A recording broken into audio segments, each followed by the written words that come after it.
जिल्हा परिषद निवडणुकीमध्ये पण रवींद्र आणि देवेंद्र यांचा जादू चालला असं म्हणावं. खरं तर जिल्हा परिषदेच्या निवडणुका निकाल जाहीर झाला. तर मी भराडी आईचं मनपूर्वक धन्यवाद देईन की आमची सिंधुदुर्गातली आमच्या सर्वांचं आराध्य दैवत की जी नेहमीच महायुतीच्या बाजूने राहिली, तिचा आशीर्वाद हा नेहमीच महायुतीच्या बाजूने राहिला. नगरपालिकांच्या निवडणुका असो, थोडं खाली करा, महानगरपालिकांच्या निवडणुका असो आणि आता या 12 या जिल्हा परिषदेच्या निवडणुका झाल्या. खरं तर या निवडणुकीच्या मध्यानाच्या काळामध्येच महायुतीचे आमचे सर्वांचे नेते आदरणीय अजितदादा यांचं अपघाती निधन झालं आणि आम्हा सर्व महायुतीच्या सर्व कार्यकर्त्यांना धक्कादायक अशी ही घटना होती. देशाचे पंतप्रधान नरेंद्र मोदीजी यांच्या नेतृत्वामध्ये आणि महाराष्ट्राचे आमचे सर्वांचे अतिशय संवेदनशील असे मुख्यमंत्री आदरणीय देवेंद्रजी यांच्या निवडणुकांमध्ये या निवडणुकीच्या पार्श्वभूमीवरती आम्ही देवेंद्रजींना नेहमी पाहतो. त्यावेळेला मोठ्या निवडणुका असो किंवा छोट्या निवडणुका असो, कार्यकर्त्यांच्या प्रत्येक निवडणुकीमध्ये कार्यकर्ता आणि पार्टीची विचारधारा जिंकली पाहिजे म्हणून देवेंद्रजी रात्रीचा दिवस करतात. परंतु अजितदादांची झालेली घटना आणि या सगळ्या घटनेच्या नंतर त्यांनी आम्हा पार्टीच्या सर्व कार्यकर्त्यांना, पदाधिकाऱ्यांना त्या निवडणुकांमध्ये आपण सर्वांनी मोठ्या प्रचार सभा घ्यायच्या नाहीत किंवा कोणताही मिरवणुका जल्लोष करायचा नाही. आपण ही निवडणुका अतिशय संघटनात्मक दृष्ट्या मायक्रो लेवलवरती कार्यकर्ता बूथवरती जसा काम करतो त्याच पद्धतीने आपण सर्वांनी लढाव्यात असा त्यांनी विचार केला. आणि खरं तर देवेंद्रजींसारखा संवेदनशील नेता ज्यावेळेला असं सांगतो त्यावेळेला आम्ही सर्व कार्यकर्त्यांनी सुद्धा त्याच दिशेने जाण्याचं ठरवलं. आजचा हा निकाल हा खरं तर देशाचे पंतप्रधान नरेंद्र मोदीजी यांनी 11 वर्षामध्ये प्रत्येक क्षेत्रामध्ये, मग कष्टकरी असेल किंवा शेतकरी असेल, शहरी भाग असेल किंवा ग्रामीण भाग असेल, या 11 वर्षामध्ये प्रत्येकासाठी ज्या पद्धतीने त्यांच्या जीवनामध्ये आनंद निर्माण झाला पाहिजे यासाठी अनेक योजना केल्या आणि त्यामुळेच देवेंद्रजींच्या नेतृत्वामध्ये हा विजय जो आहे महायुतीला हा संपादित झाला. खरं तर देवेंद्रजींचं मनपूर्वक अभिनंदन की त्यांनी गेल्या काही वर्षांमध्ये महाराष्ट्रातील सामान्य जनतेच्या हिताच्या दृष्टिकोनातून जे जे निर्णय हे महायुती म्हणून घ्यायचे होते, महायुती म्हणून घेतले. आदरणीय एकनाथराव शिंदेजी असतील, आदरणीय दिवंगत नेते आदरणीय अजितदादा असतील, या सर्वांनी महायुती म्हणून गेल्या 3 वर्षामध्ये ज्या ताकदीने काम केलं, कोरोनाच्या नंतरच्या काळामध्ये या निवडणुका लांबणीवरती पडल्या, परंतु आपण पाहिलं असेल निकाल काही पूर्ण स्पष्ट झाले नाहीत, परंतु निकालाचे कल जे सांगतायत 12 जिल्हा परिषदेच्या निवडणुका ज्या जिल्हा परिषदेच्या झाल्या आहेत त्या 12च्या 12 ठिकाणी महायुतीचेच सत्ता बसेल असं चित्र निदान समोर दिसतंय. 125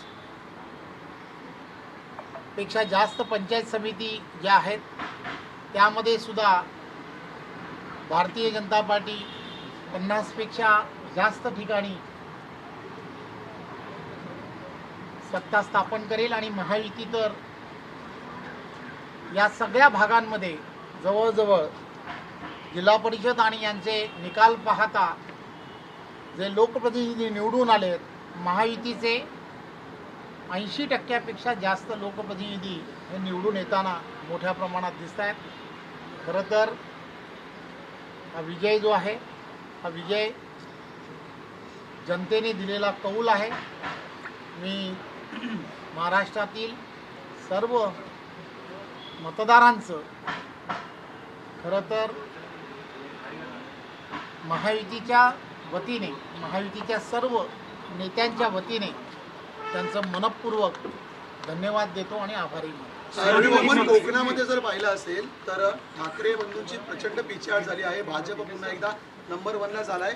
अपक्ष देखील ठाकरेंपेक्षा जास्त संख्येने निवडून आल्याचं पाहायला मिळतंय. रायगडमध्ये शिवसेना शिंदे शिवसेना आणि रत्नागिरीमध्ये शिंदे शिवसेना आणि सिंधुदुर्गमध्ये भाजप या सर्व भागांमध्ये महायुतीच्या माध्यमातून निवडणुका लढल्या गेल्या आणि त्यामुळे आपण गेल्या काही निवडणुकांचे निकाल आपण पाहतो की कोकण हे आता महायुतीचं आहे. हे पुन्हा एकदा या निकालानंतर ग्रामीण भागामध्ये सुद्धा सिद्ध झालं आहे असं मला या निमित्ताने सांगावंसं वाटतं. पण भाजपनंतर शिवसेना आणि राष्ट्रवादी काँग्रेस यांना सुद्धा चांगल्या जागा मिळताना दिसत आहेत. अजितदादा यांचं जे अपघाती निधन झालं त्यामुळे सहानुभूतीची एक लाट याचा परिणाम दिसतोय. आणि खरं तर मी असं म्हणणार नाही. आदरणीय देवेंद्रजी असतील, अजितदादा असतील किंवा एकनाथराव खडसे शिंदेसाहेब असतील, हे सर्व महायुतीचे नेते आहेत. या महायुतीच्या नेत्यांनी गेल्या 3 वर्षामध्ये महाराष्ट्रातील जनतेची जी सेवा केली, प्रत्येक विषय हा मार्गी कसा लागेल यासाठी त्यांनी केलेले प्रयत्न हे एवढे मोठ्या प्रमाणामध्ये होते आणि त्यामुळे आपण पाहिलं असेल इतर पक्षांची या निवडणुकीमध्ये दाणादाण झालेली हे आपल्याला सर्वांना लक्षात सर, रायगड येथील पनवेल जो आपण एरिया बघितला तिथे मतमोजणी केंद्राच्या बाहेर काही भाजपा कार्यकर्त्यांनी गोंधळ घातलाय, त्यामुळे पोलिसांनी सौम्य असं लाठीचार्ज केलाय, काय सांगा? नाही, मला याची कल्पना नाही. मी निवडणुकीचा निकाल आपल्यासारखाच टी व्हीवरती पाहत होतो. शरद पवारांची तब्येत बिघडलेली आहे. बारामतीवरून आता पुण्याकडे आणण्यात आलेली आहे. खरं देखो मैं हिंदी में बताता हूँ हिंदी में यस.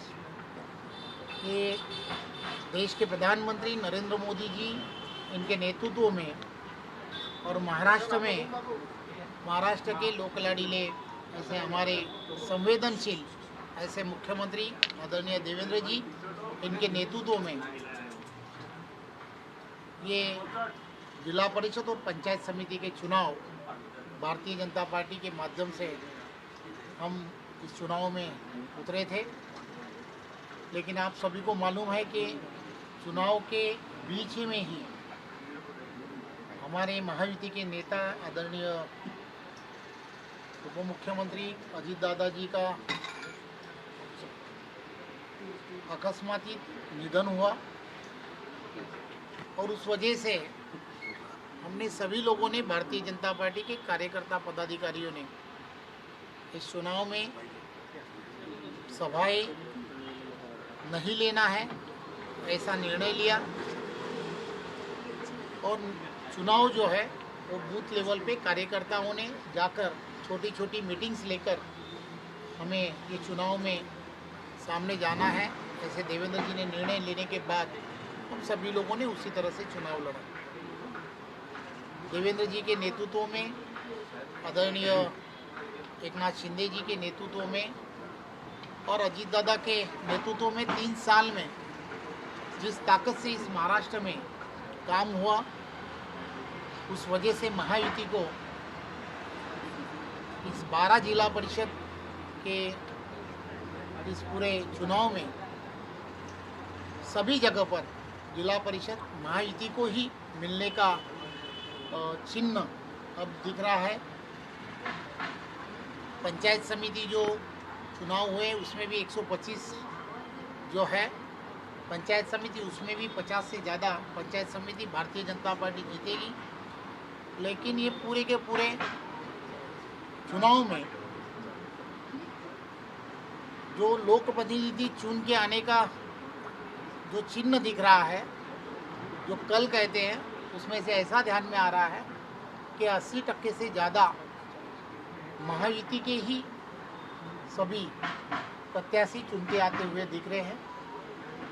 ये जो विजय है देश के प्रधानमंत्री नरेंद्र मोदी जी के नेतृत्व में, शहरी भाग हो या ग्रामीण भाग हो, जिस तरीके से गए 11-12 साल में देश के प्रधानमंत्री जी के नेतृत्व में केंद्र की एनडीए की सरकार और राज्य में जो महायुति की सरकार है, दोनों जन मिलकर यहाँ की जनता के हित में जो काम कर रहे हैं, उसलिए ये रिजल्ट जो है महायुति के बाजू से जो दिख रहा है वो उसी वजह से दिख रहा है, ऐसा हमारा कहना है। दादा के निधन के बाद एक भावनात्मक लहर दिखी कि आप लोगों ने प्रचार नहीं किया था, आपको लगा उसका असर हुआ है, लोग भावनिक रूप से जुड़े हैं मतदान के दौरान? नहीं, ये तो हमने चुनाव जो है डेवलपमेंट के मुद्दे पे लड़ा है, तो हमें पूरा यकीन है कि ये डेवलपमेंट के ऊपर ही मतदारों ने यहाँ का कौल जो है दिया।